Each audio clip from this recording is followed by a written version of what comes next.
આપણે બધા સાથે સાથે 3 વાર દીર્ઘ ઓમ નું ઉચ્ચારણ કરીશું.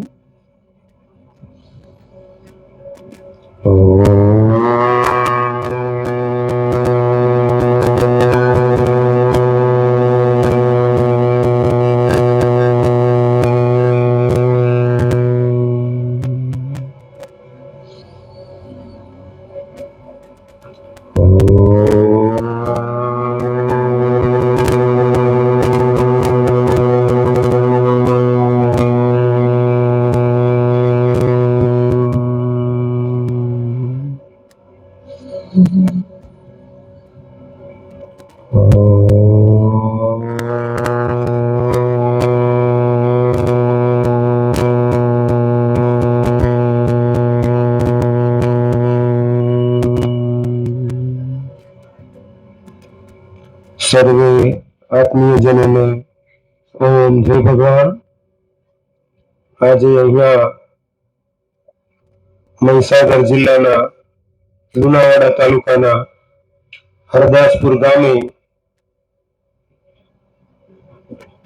મહીસાગર જિલ્લા રાજપૂત સંગઠન અને મહીસાગર જિલ્લા યુવા સંગઠનના સહયોગથી શ્રીમદ ભાગવત કથાનું જે ઉત્તમ આયોજન થયું છે તે બધાના માટે ધર્મ લાભ આપનારું છે. હરદાસપુર આપણા શાસ્ત્રોમાં ઘણીવાર અન્ન ક્ષેત્રમાં અવાજ લગાવવામાં આવતો હરિહર એવું બોલતા હોય, એટલે હરિહરનો અવાજ થાય એટલે એનો મતલબ કે હવે જમવાનું બની ગયું છે, જમવા માટે પધારો. એટલે હરિ એટલે વિષ્ણુ અને હર એટલે શિવજી, એટલે હરિહર એવો અવાજ લગાવે. હવે તમારા ગામમાં સૌથી પહેલું આગળ આવે હર, એટલે શંકર ભગવાન તમારા ગામમાં પહેલા, અને પછી કહે છે કે હું દાસ એટલે હરદાસ એટલે હું ભગવાન શિવનો ભક્ત છું. જો જેને આ ગામનું નામ રાખ્યું હશે કેટલું સારું નામ, હરદાસપુર. તો આ હરદાસપુર ગામમાં આપ બધા અને મહીસાગર જિલ્લાના આત્મીયજનો અને વિશેષ કરીને જ્યારે પાવાપુરમાં ભાગવત કથા હતી ત્યારે મેં જોયું હતું કે આપણી માતૃશક્તિ બહેનો વધારે લાભ લેતા હોય, અને આજે પણ, અને એમાં કદાચ વિશેષ શ્રેય હોય તો આપણે મહીસાગર જિલ્લા રાજપૂત મહિલા મંડળનો. તો આપણા શાસ્ત્રોમાં કહ્યું છે કે આ અનેક જે જીવયોનીઓ છે, લોકાંતરોમાં જે જીવ સૃષ્ટિ છે, એ બધી જીવ સૃષ્ટિઓમાં મનુષ્ય જન્મ શ્રેષ્ઠ છે, જ્યાં આપણે ધર્મ પુરુષાર્થ અને મોક્ષ પુરુષાર્થ કરી શકીએ છીએ. અર્થ પુરુષાર્થ એટલે કે જીવનની આપણ તો ખિસકોલી, ઘરોડી, કૂતરા બધાય કરે છે. કામ પુરુષાર્થ એટલે કે કામના તુક્તિ પણ બધા અલગ અલગ પશુ પક્ષીઓનીમાં પણ જોવા મળતી હોય છે, પરંતુ ધર્મ પુરુષાર્થ તે મનુષ્ય દ્વારા જોવા મળતો હોય, અને મોક્ષ પુરુષાર્થ પણ મનુષ્ય દ્વારા. તો આ સંસારની અંદર મનુષ્ય જન્મ પ્રાપ્ત કરી જો ફક્ત અર્થ અને કામમાં જ આપણું જીવન વ્યતીત થતું હોય તો આપણે મનુષ્ય જન્મ એળે ગુમાવી રહ્યા છીએ. પરંતુ જો આપણે મનુષ્ય જીવનમાં અર્થ અને કામને કામ ચલાવ સમજીએ અને મુખ્ય ધર્મ પુરુષાર્થ સમજીએ તો આપણે જીવનનો સદુપયોગ કરી રહ્યા છીએ. પરંતુ મોટા ભાગે શું હોય છે, बचपन खेलन में खोया, जवानी में शादी बच्चों में डुबोया, जरा घर आई तो फूट फूट के रोया. બાળપણ હોય ત્યારે રમતમાં વીતી જતું હોય, યુવાની આવે ત્યારે પરિવાર ને સામાજિક આ બધા કાર્યોમાં વ્યક્તિ એટલો વ્યસ્ત થઈ જતો હોય, અને જ્યારે શરીર અશક્ત બની જાય અને શરીરને કારણે મન પણ તેવી સ્થિતિમાં આવી ગયું હોય ત્યારે આપણે ધર્મ પુરુષાર્થ વધારે પ્રબળતાથી નથી કરી શકતા. તો યાદ રાખવું જોઈએ કે આપણા શરીરમાં જ્યારે જોમ છે, મન પણ દ્રઢતાપૂર્વક તપ કરી શકે છે, ત્યારે ધર્મ વધારે કરવું જોઈએ. તેવું ન વિચારવું જોઈએ કે હજુ આપણે ઘરડા થઈએ અને પછી ધર્મ કાર્ય કરીશું. તો બધા ધર્મ લાભ લેવો જોઈએ. ધર્મ એટલે શું? તો આપણા શાસ્ત્રોમાં તેનું ઘણું અલગ અલગ વર્ણન છે. મનુસ્મૃતિએ 10 લક્ષણો કયા છે, તો કોઈ શાસ્ત્રમાં 8 કયા છે, કોઈમાં 30 કયા છે, તેમાં અલગ અલગ લક્ષણો કયા છે. પરંતુ મૂળતઃ તેવું જીવન જીવવું કે જે આપણું અહિત ન કરે પરંતુ કલ્યાણ કરે, ચાહે તે વાણી દ્વારા બોલીને, ભોજન કે પાન દ્વારા, કર્મ દ્વારા કે વ્યવહાર દ્વારા, પણ તેવું કંઈ ન કરવું કે જે આપણું પતન કરે.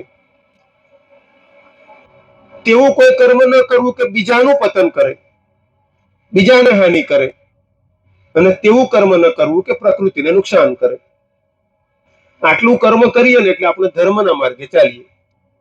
પરંતુ ઘણીવાર થતું તેવું હોય છે કે આપણે વાતો તો બધી સાંભળીએ પરંતુ અપનાવીએ ઓછું.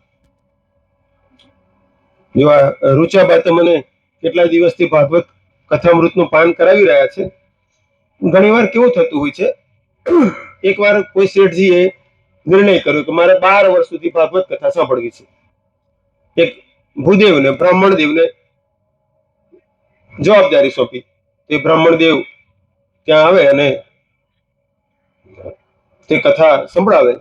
તેમ કરતા કરતા 11 વર્ષ ઉપર થોડો સમય વીતી ગયો. દરરોજ તે શેઠ સવારમાં સ્નાન કરી અને 1 કલાક કથા સાંભળે. એક દિવસ તે શેઠને એવું કામ આવ્યું કે જવું જ પડે એવું હતું. એટલે તેમને બ્રાહ્મણને કહ્યું કે આટલા બધા વર્ષોનો મારો નિયમ પહેલી વાર ખંડિત થશે. તો બ્રાહ્મણે કહ્યું કે તમે ચિંતા ના કરો, તમારો પુત્ર જવાન છે, તો તમારા સ્થાને તે બેસીને કથા સાંભળશે, તમારો નિયમ ખંડિત નથી થયો તેવું માની શકાય. આપણે પણ ઘણીવાર સગાવાલા કુટુંબમાં કોઈ લગ્ન પ્રસંગ હોય તો આપણે ના જવાય તો ઘરના કોઈ વ્યક્તિને મોકલીએ તો આપણું હાજરી પુરાઈ જાય. તો પેલા બ્રાહ્મણે પણ આવો ઉપાય તેમને બતાવ્યો. તો પેલા શેઠજીએ કહ્યું, પણ મારા છોકરાને કથા સાંભળી વૈરાગ્ય આવી જાય તો? એટલે બ્રાહ્મણે કહ્યું કે તમે 11 વર્ષથી કથા સાંભળો, તમને તો વૈરાગ્ય આવ્યું નહીં, તો તમારા છોકરાને 1 દિવસમાં કેવી રીતે આવી જશે? તો પેલા શેઠે કહ્યું, હું તો સમજીને સાંભળું છું. એટલે કે સમજીને કેવી રીતે? ટકા સાંભળવાનું છે, અપનાવવાનું નથી, તેવું સમજીને સાંભળું છું, એટલે મને વૈરાગ્ય આવ્યું નહીં. પણ છોકરો કદાચ આ રહસ્ય ના જાણે અને માની લે કે આ કહ્યું છે આપણે જીવનમાં અપનાવી લેવાનું અને એને વૈરાગ્ય આવી જાય, તો આપણે વિચારવાનું કે આપણે ભગવત કથા સાંભળીએ તો એવું તો સમજીને નથી સાંભળતા ને કે આ સાંભળવાનું છે, અપનાવવાનું નથી. પણ આપણે અપનાવવાનું જીવનમાં ધર્મ ધારણ કરવાનો. આપણે નાના હતા ત્યારે ભજનમાં સ્કૂલમાં ગાતા ને હવે પછી મોટા થઈને ભજન મંડળોમાં કે કોઈ કોઈનું નથી રે, કોઈ કોઈનું નથી રે. આપણી સાથે આપણા કર્મો જ ચાલે છે. માતા પિતા, ભાઈ બહેન, પતિ પત્ની, મિત્ર પરિચિત, પડોશી, આત્મીયજન, આ બધા કોઈ સંગી સાથી નથી આપણા. આપણા કોઈ સંગી અને સાથી હોય તો આપણા કરેલા કર્મો. તો આપણે પારિવારિક વ્યવહારિક જવાબદારીઓની વચ્ચે ધર્મ કર્મ કરવામાં આળસ ના કરીએ. પરંતુ કેટલાકની સ્થિતિ એવી હોય, કેટલાક પરિવારોમાં જોઈએ તો તમને ઘરમાં અપનાવવા જેવી 3 બાબતો કહું છું, જેને જરૂર લાગે તેને. કે 3 વાત જીવનમાં અપનાવશો તો 3 ફાયદા થશે, 100% નહીં તો મોટા ભાગે. પહેલું, જેના ઘરમાં બીમારી વધારે રહેતી હોય. બીજું, જેના ઘરમાં આર્થિક મુશ્કેલી રહેતી હોય વારંવાર. અને ત્રીજું, જેના ઘરમાં કજિયા થતા હોય. આ 3 જ્યાં મુશ્કેલીઓ હોય એના માટે 3 ઉપાય છે. કયા કયા મુશ્કેલીઓ?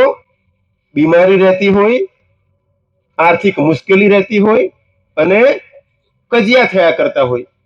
તો આ 3 ટાળવા હોય તો 3 ઉપાય કરવા પડે. પણ 3 માંથી 1 કરો તો ના ચાલે, કારણ કે આ 3 ત્રિફલા કહેવાય ને, જેમ હરડે બેડા ને આમળા, એ ભેગા કરો એવી રીતે આ 3 ઉપાય ભેગા કરો તો તમારા આ 3 મુશ્કેલીઓમાં રાહત થાય. આ 3 ઉપાય કયા કયા? પહેલું તો ઘરમાં બધાએ સૂર્યોદય પહેલા ઉઠી સ્નાન કરી લેવું. બીજું, સૂર્યોદય પહેલા ઘરમાં સફાઈ થઈ જવી જોઈએ. અને ત્રીજું, સૂર્યોદય પહેલા ઘરમાં દેવ પૂજન વિધિ વિધાન સહિત થવું જોઈએ. આ 3 કામ કરવાના. બોલો, અઘરું છે કશું? 1 રૂપિયાનો ખર્ચો, કશો ખર્ચો નહીં. પણ શરત શું છે?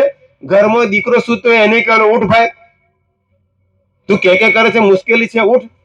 એટલે ઘરમાં બધાને ઉઠાડી દેવાના. અને ઘરના એક ખૂણેથી બીજે ખૂણે સફાઈ કરી દેવાની. અને જે દેવી દેવતાને માનતા હોય દીવો પૂજા કરી માળા લઈને બેસવાનું. ઓમ નમો ભગવતે વાસુદેવાય, ઓમ નમો ભગવતે વાસુદેવાય, કે ઓમ નમઃ શિવાય, ઓમ નમઃ શિવાય, કે ઓમ ભૂર્ભુવઃ સ્વઃ તત્સવિતુર્વરેણ્યમ, કે ઓમ એમ રીમ ક્લીમ ચામુંડા વિચે, જેમાં તમે માનતા હોય. જે ઘરમાં ધર્મ વધે ત્યાં બધું વધે. અને જેના ઘરમાં ધર્મ જાય તો જો દુર્યોધનની પાસે શું નહોતું? રાજપાટ, ધન ધાન્ય, સુખ સમૃદ્ધિ, ઘણા મિત્રો હતા, પણ ધર્મનો ત્યાગ કર્યો ને તો બધું એ ગયું. તો પ્રયત્ન કરજો તમારા ઘરમાં ધર્મ વધે. જેમ વૃક્ષ ઉપર ફળ લાગે તો ડાળીઓ ઝૂકે, એમ જેના જીવનમાં ધર્મ ઉતરે ને ત્યાં દયા, કરુણા, ક્ષમા, મૈત્રી, મુદિતા, સદગુણો ઉતરતા જાય. પણ વ્યક્તિ ધર્મના કર્મો કરતો હોય, સદગુણો ના ઉતર્યા હોય તો કંઈક પ્રોબ્લેમ છે. વિધિ વિધાન ઘણા કરે છે પણ બદલાયો નહીં. છેલ્લે એક વાર્તા કહીને પૂરું કરું. એકવાર એક ગામમાં બે ભાઈ રહેતા હતા. મોટા ભાઈ તીર્થયાત્રાએ જવા નીકળ્યા. નાના ભાઈને કહ્યું, ભાઈ તું મારી સાથે ચાલ. તો નાનાએ કહ્યું કે મારે ભાઈ ગામમાં મેડિકલ કેમ્પમાં સેવાની જવાબદારી છે અને મારાથી અવાય તેવું નથી, પરંતુ તમે મારું એક કામ કરશો? તો મોટા ભાઈ કહ્યું, કહે તક મારું એક તુમડું છે નાનું, તમે જે મંદિરે દર્શન કરો તેને દર્શન કરાવજો, નદીએ સ્નાન કરો તેને સ્નાન કરાવજો, તો મને એમ લાગશે કે મારે પણ તીર્થયાત્રા થઈ ગઈ. તો મોટા ભાઈ કહ્યું, આમાં તો કોઈ મુશ્કેલી જ નથી. એક બગલ થેલામાં નાના ભાઈ એક નાનું તુમડું મૂકી આપ્યું. આપણે વડીઓ બનાવીએ ને, કોળું કોળું કહીએ ને, હે કંટાળું, હા, તો એ મૂકી આપ્યું. મોટા ભાઈ તીર્થમાં ગયા, કૃષ્ણ ભગવાનના મંદિરમાં ગયા, પ્રણામ કર્યા. પછી પાછું બગલ થેલામથી કંટાળું કાઢ્યું, ઊંચું કર્યું, કંટાળા કે કોળું દર્શન કરજે, જય શ્રી કૃષ્ણ. પછી પાછા શિવજીના મંદિરે ગયા, શિવજીને પ્રણામ કર્યા, હર હર મહાદેવ. પછી પાછું પેલું તુમડું કોળું કાઢ્યું અને ઉચકીને પાછું કહ્યું, તું દર્શન કરજે, હર હર મહાદેવ. એમ માતાજીના, શિવજીના, હનુમાનજીના, ગણપતિજીના બધે દર્શન કર્યા. ગંગા નદીમાં સ્નાન કર્યું, પહેલા પોતે 3 ડૂબકી લગાવી, પછી પાછું બગલ થેલામથી પેલું તુમડું કાઢ્યું અને 3 ડૂબકી લગાવ્યું, હર ગંગે હર ગંગે હર ગંગે. નદીએ નદીએ સ્નાન કરીને તે તુમડાને સ્નાન કરાવ્યું, મંદિરે મંદિરે દર્શન કર્યા અને 4 ધામ ને કેટલાય તીર્થોની યાત્રા કરીને પછી આવ્યા. તો આપણે ત્યાં કોઈ ગંગા સ્નાન કરીને આવે તો ગામમાં સામયું કરીએ. હવે તો ઓછું થયું, પણ પહેલા પરંપરા હતી. તો બધા ગામ ભેગું થઈને ઢોલ નગાડા વગાડતા લેવા ગયા. તો નાના ભાઈના પત્નીએ માથે એક થાળ મૂક્યો હતો અને આગળ ચાલતા હતા. પાછળ બધા બહેનો ગીત ગાતા હતા. ત્યાં ગયા એટલે મોટા ભાઈએ નાના ભાઈને ગળે લગાવ્યા, ઘણી ખુશી વ્યક્ત કરી. પછી કહ્યું કે નાના ભાઈને કહ્યું, ત્યાં જે તુમડું આપ્યું હતું, મેં જેટલા મંદિરોમાં દર્શન કર્યા છે બધે તે તુમડાને દર્શન કરાવ્યા છે, બધી નદીઓમાં સ્નાન કરાવ્યું છે. નાના ભાઈએ મોટા ભાઈને પ્રણામ કર્યા. મોટા ભાઈ, મારું અહોભાગ્ય કે આપ જેવા મોટા ભાઈ મને પ્રાપ્ત થયા. મોટા ભાઈએ નાના ભાઈના હાથમાં તુમડું આપ્યું. નાના ભાઈએ એમની પત્નીને જે થાળ લઈને આવ્યા હતા એ થાળમાં મૂકી આપ્યું. અને પછી બધા ગાતા વગાડતા ગામમાં આવ્યા. ગામમાં એક સ્ટેજ બનાવેલું હતું, મોટા ભાઈને બેસાડ્યા, બધાએ ફુલહાર પહેરાવ્યા, સન્માન કર્યું. પછી નાના ભાઈએ માઇક લઈને કહ્યું કે મારું સદભાગ્ય કે આવા મોટા ભાઈ મને પ્રાપ્ત થયા છે કે જે બધે તીર્થે તીર્થે દર્શન કર્યા અને મારા તુમડાને પણ દર્શન કરાવી આવ્યા, નદીએ નદીએ સ્નાન કર્યું, મારા તુમડાને સ્નાન કરાવી લાવ્યા. મારી એવી ઈચ્છા છે કે જો આ તુમડાનું કાપીને હું, મારી પત્ની, મારા 2 બાળકો 4 જ આ પ્રસાદ ખાઈએ, એની જગ્યાએ મારા ગ્રામજનોને બધાને પણ આ પ્રસાદ ખવડાવું. ગામવાળા બધાએ તાલી પાડી. કેટલો પુણ્યાત્મા કહેવાય કે એકલો એકલો પ્રસાદ ખાઈ જતો, એની જગ્યાએ બધાને આપવાનું નક્કી કર્યું. પછી થાળમાં તુમડું કાપ્યું, નાના નાના ટુકડા કર્યા અને બધાને વેચ્યું. તો ઘણું કડવું તો જે મોંમાં મૂકે ને તુરંત થૂકી નાખે, જેવું મોંમાં મૂકે તુમડું કડવું તો બધા થૂકી નાખે. તો નાના ભાઈએ કહ્યું કે આ મારું તુમડું નદીએ નદીએ સ્નાન કરીને આવ્યું, મંદિરે મંદિરે દર્શન કરીને આવ્યું, તો કડવું જ રહ્યું. આ તુમડાની વાત કહું છું. આ તુમડું છે તો 7 દિવસ તમે કથા સાંભળો ને મીઠું થાય તો સારું, નહીં તો ઘરવાળાને ખબર પડશે કે 7 દિવસ કથામાં ગયા હતા, હવે કઈ મીઠું થયું કજુ તેમ જ છે. તેમ આપણે ઘર કુટુંબ સગાવાળા કોઈ તીર્થયાત્રાએ જાય ને તો પહેલા આમ તમે તુમડાની વાત કહી દેવાની કે મીઠું કરી લઈને આવજો. તમે અંબાજી જાઓ, સોમનાથ જાઓ, ડાકોર જાઓ, બદ્રીનાથ જાઓ, મીઠું થઈને આવે તો સારું. કુલ મળીને આપણા શાસ્ત્રો કે છે કે આપણું જીવન બદલાવવું જોઈએ, વાણી બદલાવવી જોઈએ, ખાનપાન બદલાવવું જોઈએ, વ્યવહાર બદલાવવો જોઈએ. તો બધા પ્રયત્ન કરજો કે તમારા જીવનમાં ધર્મ વધે, ભક્તિ વધે, પરમાર્થ વધે, સાથે જ અંતમાં મનુષ્યનું જીવન એક કીડીને લોટ નાખીએ, કૂતરાને રોટલો, ગાયને ઘાસ નાખીએ, ભૂખ્યાને ભોજન, તરસ્યાને પાણી, બીમારને દેવા અને પરમાર્થ કાર્યમાં જોડાયેલા રહીએ. અંતમાં આ બધાને આમંત્રણ આપું છું. કાયાવરોહણ તીર્થમાં ભગવાન શિવજીના 28મા અવતાર લકુલિશજીનું તીર્થધામ છે. ત્યાં લકુલિશ ધામ નામથી અમારો આશ્રમ છે. બધા હિન્દુઓ માટે રહેવા જમવાની નિઃશુલ્ક વ્યવસ્થા છે. ત્યાં હિન્દુ ગુરુકુળ બનાવેલું છે. ત્યાં હિન્દુ છોકરાઓ માટે અંગ્રેજી માધ્યમમાં, ગુજરાતી માધ્યમમાં ભણવાની સાથે જ તલવાર, ભાલા, બંદૂક, ઘોડેસવારી આ બધું શીખવાની વ્યવસ્થા છે. સંસ્કૃત, અંગ્રેજી, હિન્દી શીખવાની વ્યવસ્થા છે. યજ્ઞ, યોગ, દેવ પૂજન શીખવાની વ્યવસ્થા છે. આ બધું આયોજન છે. આપણે હિન્દુ બાળકોને આપણે ખૂબ ભણાવીએ, ખૂબ આગળ વધારીએ અને પૈસાને કારણે કોઈને પાછું ના આવવું પડે એવી ત્યાં વ્યવસ્થા છે.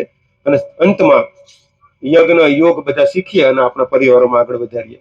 આપ બધાને આમંત્રણ છે, કાયરોન પધારજો. અને મને પણ ખુશી છે કે મેં આપને મંત્ર દીક્ષા આપીને આજે આપ આ કાર્ય કરી રહ્યા છો. ભગવાનને પ્રાર્થના કે આપની વધારે ને વધારે પ્રગતિ થતી રહે અને આપના દ્વારા સમાજ પણ વધારે ધર્મ લાભ પ્રાપ્ત કરતો રહે.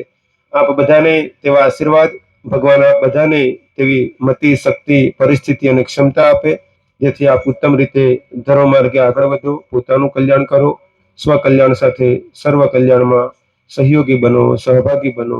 ઓમ ઓમ સર્વેનું મંગલ હો, સર્વેનું મંગલ હો, સર્વેનું મંગલ.